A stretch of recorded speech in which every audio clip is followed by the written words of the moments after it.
Hello, boys and girls. It's been a while. Today we're going to read Mog, the Forgetful Cat. This is the cat called Mog. Mog, the Forgetful Cat. Once there was a cat called Mog. She lived with a family called Thomas. Mog was nice, but not very clever. She didn't understand a lot of things. A lot of other things she forgot. She was a very forgetful cat. This is Mr. Thomas, Miss Thomas, Nicky, and Debbie. This is Mog. Sometimes she ate her supper, then she forgot that she had eaten it. Sometimes she thought of something in the middle of washing her leg. Then she forgot to wash the rest of it. Once she forgot that cats can't fly. But most of all, she forgot her cat flap. The cat flap led from the kitchen into the garden. Mog could go out and in again. It was her own little door. The garden always made Mog very excited. She smelled all the smells. She chased the birds. She climbed the trees. She ran round and round with a big, fluffed-up tail. And then she forgot the cat flap. She forgot that she had cat flap. She wanted to go back into the house, but she couldn't remember how. In the end, she sat outside the kitchen window and meowed until someone let her in.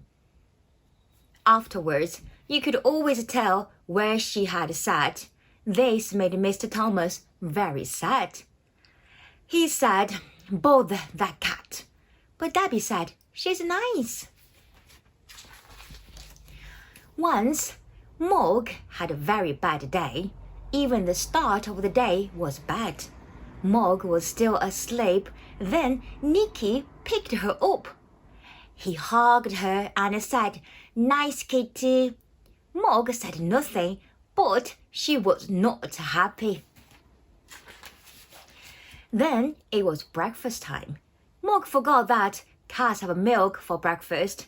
She forgot that cats only have eggs as a treat. She ate an egg for her breakfast. Miss Thomas said, "Bother that cat." Debbie said, "Nicky doesn't like eggs anyway." Mog looked through her cat flap. It was raining in the garden. Mog thought, perhaps the sun is shining in the street. When the milkman came, she ran out. The milkman shut the door. The sun was not shining in the street after all. It was raining. A big dog came down the street. Mog ran. The dog ran too. Mog ran right round the house, and the dog ran after her. She climbed over the fence. She ran through the garden and jumped up outside the kitchen window. She meowed a big meow, very sudden and very loud. Miss Thomas said, "Bother that cat." Debbie said it wasn't her fault.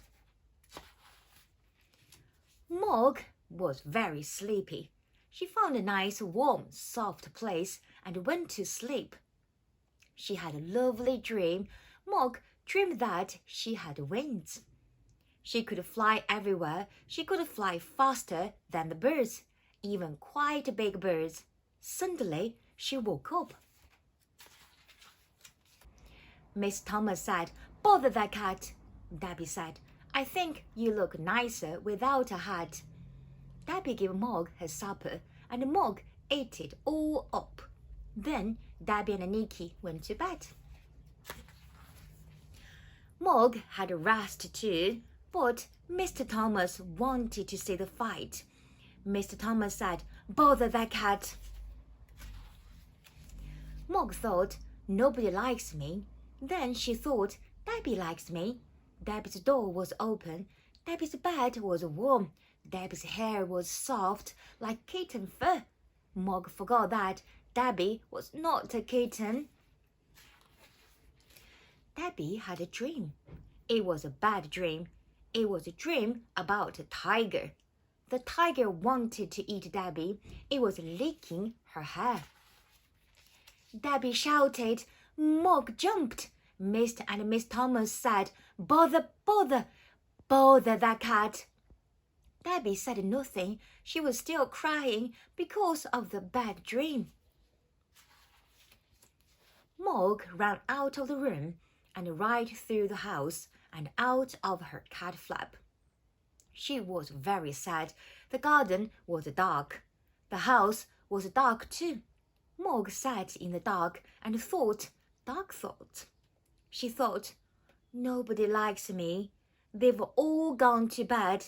There's no one to let me in, and they haven't even given me my supper. Then she noticed something. The house was not quite dark. There was a little light moving about. She looked through the window and saw a man in the kitchen. Mog thought, perhaps that man will let me in. Perhaps he will give me my supper. She meowed her biggest meow, very sudden and very, very loud. The man was surprised. He dropped his bag. It made a big noise, and everyone in the house woke up. Mr. Thomas ran down to the kitchen and shouted, "A burglar!" The burglar said, "Bother that cat." Miss Thomas telephoned the police. Debbie let Mog in, and Nicky hugged her. A policeman came, and they told him what had happened. The policeman looked at Mog. He said, "What a remarkable cat. I've seen watchdogs, but never a watch cat. She will get a medal." Debbie said, "I think she'd rather have an egg." Mog had a medal. She also had an egg every day for breakfast. Mr. and Miss Thomas told all their friends about her. They said, "Mog is really remarkable," and they never, or almost never, said, "Bother that cat." Have a look. This is the medal. Mog for bravery. I hope you have enjoyed this book, and we'll see you next time.